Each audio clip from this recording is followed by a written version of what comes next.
पाकिस्तान को जो है वो वार्निंग दे दी है और पाकिस्तान को ऑपरेशन सिंदूर के अंदर जो है वो वार्निंग दी है। 78 इयर्स पाकिस्तान को हो गए हैं, 78 इयर्स इंडिया को हो गए हैं। तरक्की किसने ज्यादा की है? पाकिस्तान ने। क्योंकि पाकिस्तान तरक्की कर रहा है, पाकिस्तान नजर नहीं आ रही है। तो सर नफरतें आप देंगे तो जवाब में फिर नफरत ही मिलेगी ना, जवाब में कोई लड्डू तो आएंगे नहीं। सिंधु जल समझौते पर पीएम मोदी का पाकिस्तान पर बड़ा बयान सामने आया है।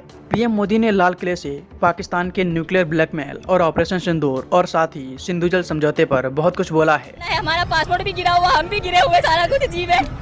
ऐसा ही है, बिल्कुल आप हकीकत बता रही हैं। सैकड़ों किलोमीटर दुश्मन की धरती पर घुस करके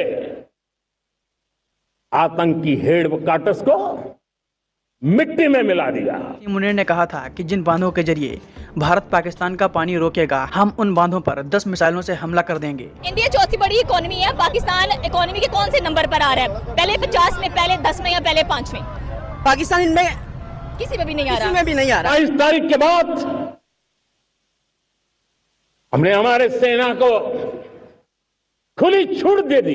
78 साल भारत को हो गया, 78 साल पाकिस्तान को हो गए। तरक्की के लिहाज से क्या पाकिस्तान भारत को टक्कर दे रहा है? बात है कि प्राइम मिनिस्टर मोदी ने आज जो स्पीच की है, कहा जा रहा है ये उनकी 12वीं स्पीच है। 103 मिनट वो बोले हैं। हमारी सेना ने वो करके दिखाया जो कई दशकों तक कभी हुआ नहीं था। हाल ही में पाकिस्तान के सेना प्रमुख आसिम मुनीर ने अमेरिका में बैठकर भारत को बड़ी धमकी दी थी। जय हिंद दोस्तों, भारत एंड बियॉन्ड न्यूज में आप सभी का स्वागत है। तो दोस्तों, भारत के प्रधानमंत्री नरेंद्र मोदी ने पाकिस्तान को एक बार फिर से चेतावनी दे दी है। दरअसल दोस्तों, जब प्रधानमंत्री नरेंद्र मोदी अपनी 12वीं स्पीच दे रहे थे 69वें स्वतंत्रता दिवस के अवसर पर लाल किले में, उसी स्पीच के दौरान प्रधानमंत्री नरेंद्र मोदी कुछ ऐसा बोलते हैं कि उससे सारा पाकिस्तान हिल गया है। अभी जैसे कि आप सभी को पता है कि आसिम मुनीर ने अमेरिका में बैठकर भारत को धमकी दी थी कि अगर भारत पाकिस्तान का पानी रोकने के लिए डैम बनाता है तो वो उस डैम पर 10 मिसाइल फायर करके उसे उड़ा देंगे। तो उसी सिंधु जल संधि की बात करते हुए पहले तो मोदी जी ने ये कहा कि भारत ने तय कर लिया है कि खून और पानी अब एक साथ नहीं बहेगा और विदेशियों को पता चल गया है कि सिंधु जल समझौता कितना अन्यायपूर्ण और एक तरफा है। भारत से निकली नदियों का इस्तेमाल दुश्मन कर रहा है और मेरे देश के किसान पानी के लिए प्यासे मर रहे हैं। इस सिंधु जल समझौते ने बीते 7 दशक में देशों के किसान को नुकसान पहुंचाया है। तो फिर अब चाहे कुछ भी हो जाए, हिंदुस्तान के हक का पानी सिर्फ और सिर्फ यहाँ के किसान ही इस्तेमाल करेंगे। फिर इसके बाद पीएम मोदी ने आसिम मुनीर की उस धमकी का जवाब दिया जिसमें आसिम मुनीर कह रहा था कि अगर पाकिस्तान को कोई खतरा होगा तो वो आधी दुनिया को उसके साथ ले चलेगा क्योंकि उसके पास न्यूक्लियर बॉम्ब है। आसिम मुनीर की इस न्यूक्लियर बॉम्ब वाली धमकी पर प्रधानमंत्री मोदी ने साफ साफ कह दिया कि भारत अब परमाणु हथियारों की धमकी को बर्दाश्त बिल्कुल भी नहीं करेगा। पाकिस्तान की ये न्यूक्लियर ब्लैकमेलिंग बहुत ज्यादा लंबे समय से चली आ रही है, लेकिन अब भारत इसे और ज्यादा सहन नहीं करेगा। अगर पाकिस्तान ने ये न्यूक्लियर ब्लैकमेलिंग बंद नहीं की तो भारत अपने बचाव में आकर पाकिस्तान पर कभी भी हमला कर देगा। पीएम मोदी का मानना है कि पाकिस्तान अब अपनी हदों को पार कर रहा है और अगर पाकिस्तान को अभी सबक सिखाया नहीं गया तो ये अपनी हरकतों से बाज नहीं आएगा और इसी वजह से पीएम मोदी पाकिस्तान के खिलाफ इतना ज्यादा कड़ा रुख दिखा रहे हैं। पीएम मोदी अब इस आतंकवाद को जड़ से ही खत्म करना चाह रहे हैं, इसीलिए वो पाकिस्तान को एक के बाद एक वार्निंग दे रहे हैं कि वो आतंकवाद को पालना बंद कर दे, वरना भारत को ही इसके खिलाफ कोई कड़ा कदम उठाना होगा जो कि पाकिस्तान के लिए अच्छा साबित नहीं होगा। बाकी पीएम मोदी की स्पीच पर आपका क्या सोचना है, आप ये कमेंट में जरूर से बताएं। वीडियो अच्छा लगे तो वीडियो को लाइक और चैनल को सब्सक्राइब करना भी मत भूलेगा। 78 साल भारत को हो गए हैं, 78 साल पाकिस्तान को हो गए हैं। भारत और पाकिस्तान की तरक्की में क्या डिफरेंस नजर आता है? कौन सा मुल्क बेहतर है? किस मुल्क के लोग सेंसिबल नजर आ रहे हैं जश्न आजादी वाले दिन?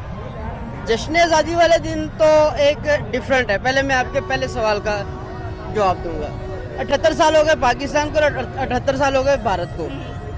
इन दोनों में डिफरेंस क्या है? बेसिकली चीज देखनी है कि हमने दोनों में तरक्की किसने की है। बिल्कुल यही सवाल है। आपका सवाल ये है। तरक्की का मकसद आज आप देखें कि पाकिस्तान खड़ा कहाँ पे हुआ है। पाकिस्तान के आज अपने तमाम जो हमसाए हैं उनके साथ बेहतरीन तल्लुकात हैं, जो कि माजी में बहुत डिफरेंट चीज़ें थी। मैं आज की बात कर रहा हूँ। पिछले आप कुछ अरसे से देखें, पाकिस्तान एक एटमी ताकत बन के ऊपर आया। मैशत के लिहाज से पाकिस्तान ने अपने आप को सर्वाइव किया, भूखे रह के सर्वाइव किया है। टेक्नोलॉजी में ऊपर आया पाकिस्तान वारफेयर में ऊपर आया। पाकिस्तान ने तरक्की की है और सबसे अहम बात जो है, खित्ते में एक अपना मुकाम बनाया है। आप देख ले, जो हमारा ये खिता है, जो बरसगीर का जो खिता है, कुछ अर्सा पीछे चले जाए पाकिस्तान कहीं नजर नहीं आता था। आज पाकिस्तान को अगर ट्रंप ने कहीं पर भी कोई जंग के मामलात करने हो तो पाकिस्तान के सिपा सलार सैयद आसम मुनीर साहब को बुलाते हैं और उनसे मुशावरत करते हैं। ये पाकिस्तान है। आज भारत को कोई मुंह नहीं लगा रहा। उसके अपने जो स्ट्रेटेजिक पार्टनर थे वो उनको मुंह नहीं लगा रहे। ट्रंप ने जो अमेरिका जो सुपर पावर है, जो इस पूरी सैटेलाइट दुनिया का जो ठेकेदार बना है, वो आज अमेरिका को भारत को मुंह नहीं लगा रहा। जिसके इमाम के ऊपर भारत कभी हमसे आंखें में आंखें मिला के हमें धमकियां देता था, आज इंडिया को अपने ही मुल्क में मुंह की खानी पड़ रही है। ये पाकिस्तान इंडिया चौथी बड़ी इकोनॉमी है। पाकिस्तान इकोनॉमी के कौन से नंबर पर आ रहा है? पहले 50 में, पहले 10 में या पहले 5 में? पाकिस्तान इनमें किसी में भी नहीं आ रहा। किसी में भी नहीं आ रहा। लेकिन आप देखिए कि पाकिस्तान ने खित्ते में, पाकिस्तान ने दुनिया में अपने इंटेलिजेंस बेस पे, अपने वार बेस पे, अपने जो है वो स्ट्रेटजी के हवाले से, पाकिस्तान ने अपने सफारतकारी के हवाले से, मैं आपको बता दूं, पाकिस्तान ने सफारतकारी के मामले में आज पाकिस्तान का कोई दुश्मन आपको नजर नहीं आएगा। कल हमारा ईरान भी दुश्मन था, अफगानिस्तान भी दुश्मन था, भारत भी दुश्मन था। सिर्फ एक वाहिद हमारा हमसाया जो चाइना है, क्योंकि हमें 4 बॉर्डर लगते हैं।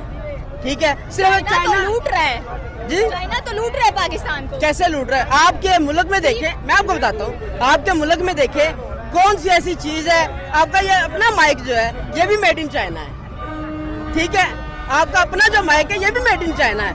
तो आप कैसे कहते हैं चाइना? आप बहुत जल्द फिर मेड इन पाकिस्तान भी मेड इन चाइना हो जाएगा। जब आप खुद जो है ये हुकूमतों ने तो नहीं डेवलपमेंट करनी, फैक्ट्रीज हुकूमत ने नहीं लगानी, ये आपके अपने लोगों ने फैक्ट्रीज लगानी है। हुकूमत मौका देगी तो आगे लोग कुछ करेंगे ना।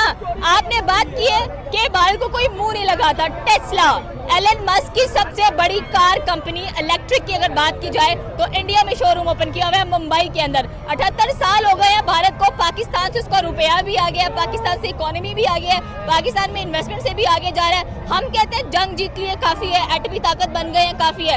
एटमी ताकत से 2 वक्त की रोटी मिल रही है लोगों को? जी मिल रही है। आज आपने 5000 का सूट पहना हुआ है, आज आपने 5000 का सूट पहना हुआ है, तो आप अच्छा 5000 का सूट पहना हुआ है, 2 वक्त की रोटी आपने अच्छा मोबाइल लिया हुआ है। ठीक है, तो आप कैसे कह सकते हैं? मैं आपको ये कहने कि ये पाकिस्तान प्रोवाइड कर रहे हैं आपको।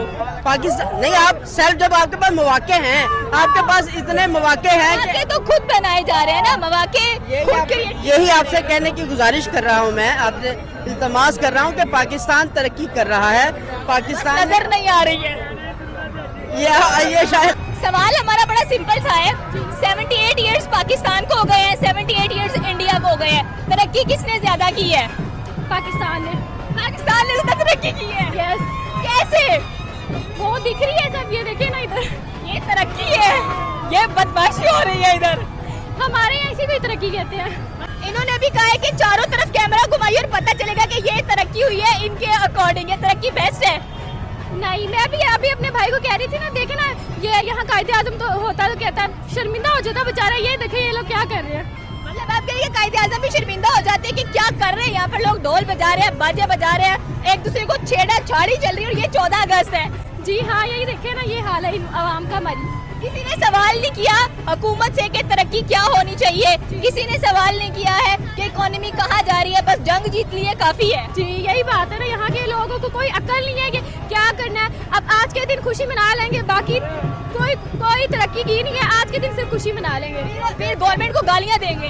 जी, गवर्नमेंट को गालियाँ देंगे और आज के दिन सिर्फ खुशी मना लेंगे। तो क्या लगता है कि अगर इंडिया की बात करें, उनसे अलग हुए हम, वो आज हमसे आगे, उनको रुपया भी आगे, इकोनॉमी भी आगे, पॉलिटिक्स भी आगे, हर चीज में आगे, वो चांद पर जा चुके हैं। हमारा चांद यही है।